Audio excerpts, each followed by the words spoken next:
ভারত চায় বাংলাদেশের রাজনৈতিক বয়ান হোক মুক্তিযোদ্ধা বনাম রাজাকার। এটা হচ্ছে ভারতের নির্ধারিত ফ্রেম, এটা হচ্ছে ভারতীয় বয়ান বাংলাদেশকে বিভক্ত করার। পৃথিবীর কোনো দেশে জয় পরাজয়ের পর আর আলাদা করা হয় না কাউকে। ধরো মোহাম্মদ ইসলাম মক্কা বিজয় করলো, মক্কা বিজয় করার পর যদি বলে এই আবু সুফিয়ানের ছেলেরা আর যারা মক্কায় আমার বিরুদ্ধে যুদ্ধ করতো এরা সব রাজাকার, এদেরকে কোনো পদ দেওয়া যাবে না, এদেরকে কোনো দায়িত্ব দেওয়া যাবে না, কেন এরা রাজাকার, এরা তো আগে থেকে রাসূলের বিরুদ্ধে ছিল। তাহলে একটা রাষ্ট্র প্রথমেই ভেঙে যায়, একটা রাষ্ট্রের মধ্যে প্রথমেই বিভেদ তৈরি হয়ে গেল। মোহাম্মদ ইসলাম কি নেতৃত্ব দিবে, কি রাষ্ট্র তৈরি করবে?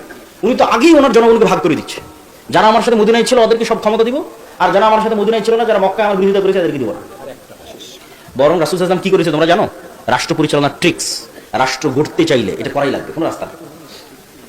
রাসূল সাল্লাল্লাহু আলাইহি ওয়াসাল্লাম মক্কা বিজয়ের পর হুনাইনের যুদ্ধে বিজয়ী হয়ে যত গনিমতের মাল ছিল আল্লাহর ওয়াস্তে সব গনিমতের মাল, 90% গনিমতের মাল, 80% গনিমতের মাল মক্কার নতুন মুসলিমদের দিয়ে দিয়েছে।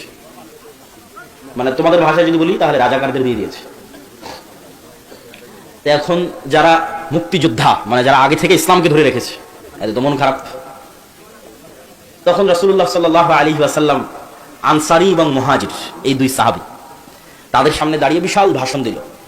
বলল, মক্কার নতুন মুসলিমরা নিয়ে যাচ্ছে সকল সম্পদ গনিমতের মালের, আর তোমরা আনসারী আর মুহাজিররা নিয়ে যাচ্ছ আল্লাহর নবীকে তোমাদের বাড়িতে, তোমাদের মদিনায়। বলেন আল্লাহু আকবার।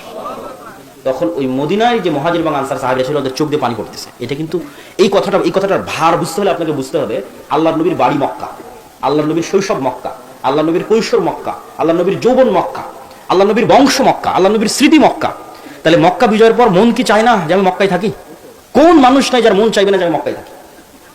রাসূল সাল্লাল্লাহু আলাইহি ওয়াসাল্লাম বলছে মক্কার মানুষরা নিয়ে গেল টাকা পয়সা, আর মদিনার মানুষ তোমরা নিয়ে গেল মুহাম্মদ সাল্লাল্লাহু আলাইহি ওয়াসাল্লামকে। বলেন আল্লাহু আকবার।